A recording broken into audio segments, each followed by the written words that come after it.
Baik, Bapak sekalian, bicara tentang Ramadan ya, karena kita mau mendekati Ramadan dan Masya Allah kita sudah masuk di bulan Sya'ban dan semoga Allah sampaikan kita di bulan Ramadan.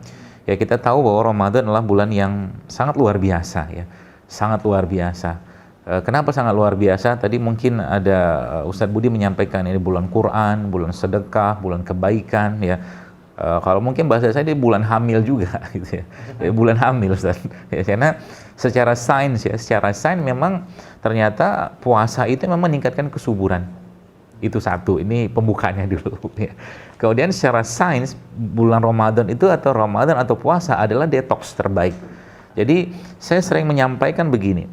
Jadi konsep dasar dari manusia, khususnya kita sebagai mukmin ya, orang beriman pada Allah, adalah Allah Subhanahu wa taala sudah memberikan software atau hardware-nya kepada kita ya. Software itu berupa apa, tanda kutip saja, berupa syariat yang Allah perintahkan atau dicontohkan Nabi kita sallallahu alaihi wasallam. Hardware-nya apa? Hardware itu nanti kita akan bahas. Ini masalahnya apa? Kenapa Ramadan di Indonesia menjadi bulan kita justru malah ada tanda-tanda di situ tapi kita nggak baca. Contoh, kapan waktu yang paling rumah sakit sepi ya, di 11 atau di 12 bulan itu Ramadan. Orang tidak banyak makan, orang sibuk dengan amalan-amalan dan banyak juga keluar rumah. Itu yang pertama. Yang kedua, Ramadan ini Bapak sekalian dibandingkan dengan 11 bulan yang lain, itu ternyata justru malah ada tanda yang unik, yaitu inflasi kita malah paling tinggi bulan Ramadan. Inflasi ini kan konsumerisme.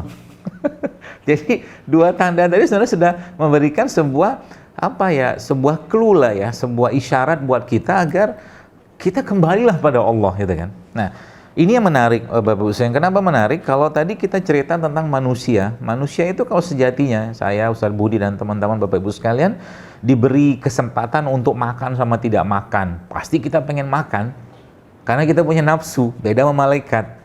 Disuruh berhenti makan nggak bisa, maunya makan aja terus gitu kan.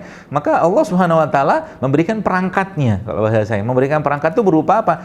Jangan makan, stop dulu makannya. Tapi nggak bisa kan kalau nggak ada kewajiban. Akhirnya muncullah, saya membayangkan, ini ternyata syariatnya. Ternyata muncullah 11 bulan kita sudah sudah luar biasa makan, semua dimakan pagi, siang, malam, bahkan kadang ada 5 orang satu hari itu bisa 5 kali makan, di stop sama Allah, suruh berhenti makan. Jadi sebenarnya perintah berhenti makan ini buat apa fungsinya? Persiapan ketemu dengan Allah. Kenapa persiapan? Kita lihat apa kata Rasulullah SAW dalam hadis yang beliau menyebutkan kenikmatan orang lagi berpuasa. Ada 2, saat dia berbuka sama saat dia ketemu Allah. Kan gitu. Dan Utsman bin Affan radhiyallahu anhu waktu beliau meninggal di hari Senin, itu kan Nabi SAW berpesan kepada beliau di hari Ahadnya, kata Rasulullah, ya Utsman, puasalah nanti hari Senin supaya nanti kau ketemu dengan kami ya dalam keadaan berpuasa. Buka puasa bersama kami, kata Rasul begitu kan, seperti itu. Jadi kebahagiaan orang sedang berpuasa itu sebenarnya bukan banyak makannya, bukan dengan siapa, justru malah kebahagiaan orang yang berpuasa itu adalah ketika mereka merasakan kenikmatan dari ketaatan mereka menjalankan perintah Allah. Inilah yang saya katakan bahwa Ramadan bukan bulan banyak makan, tapi bukan bulan banyak makan, tapi bulan banyak memberikan makanan ruh, makanan iman, makanan hati, makanan kolbu, makanan jiwa. Ini yang kita zaman sekarang kurang. Saya membayangkan Ustadz, Masya Allah, bagaimana seorang Utsman bin Affan bisa menghabiskan 30 juz Al-Quran dengan 1 rakaat witir. Ya, ini kan luar biasa, ini makanan semua. Nah, kalau kita coba telusuri teman-teman sekalian, maka tadi saya sampaikan bahwa sebenarnya yang disuruh istirahat itu apa sih sama Allah Ramadan tuh? Ya fisik mah jelas kita nggak usah banyak makan, karena 12 jam itu kalau orang udah nggak makan otomatis akan terjadi pengalihan bahan bakar dari bahan bakar gula di badan atau glukosa itu beralih ke bahan bakar yang bersifat glikogen, bahkan sampai ke lemak nanti. Itu sebabnya sebenarnya Ramadan itu sebenarnya saya lagi sampaikan, udahlah nggak usah banyak makan lah. Yang perlu kita tambahkan atau kita perlu perbanyak makan itu adalah makanan ruhnya, makanan imannya, makanan kolbunya. Berupa apa? Tadi Ustaz sampaikan bahwa bulan Ramadan bulan sedekah, bulan Quran.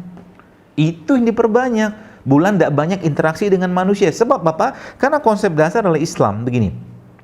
Kata Nabi SAW, ini konsep dasarnya bahwa Nabi katakan, ala wa inna fil jasad mudghah, kata Nabi.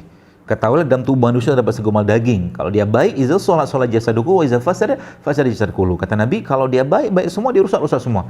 Jadi kalau tadi Ustaz Budi sampaikan, ya kolbu itu memang itunya tentaranya, rajanya, harusnya dia menjadi raja.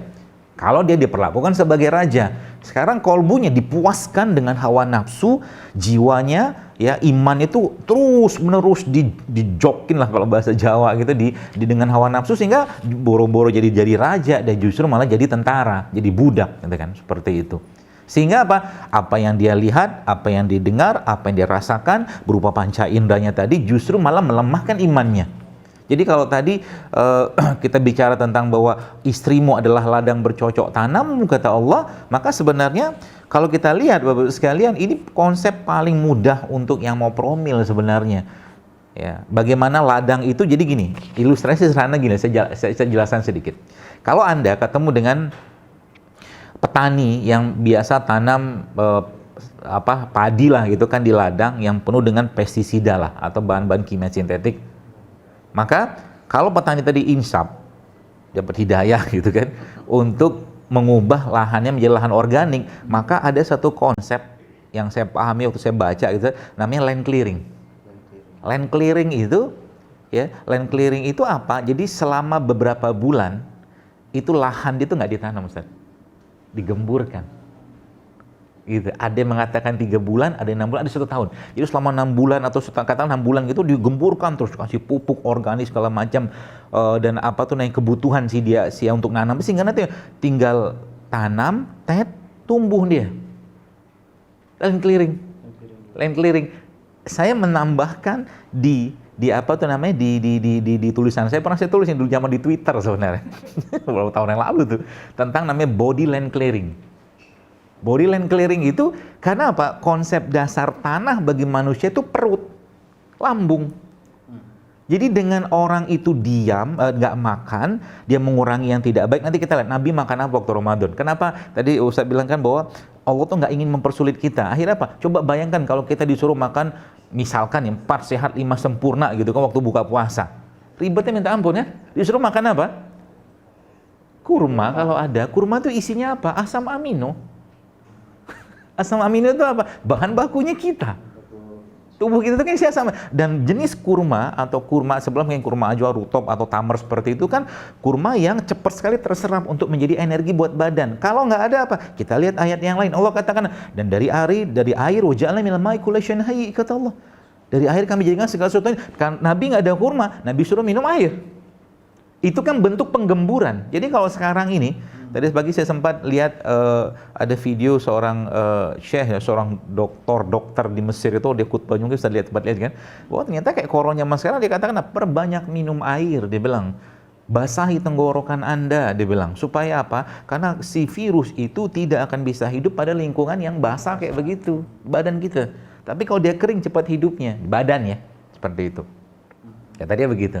Jadi kurma ada air, nggak ada gorengan waktu buka puasa.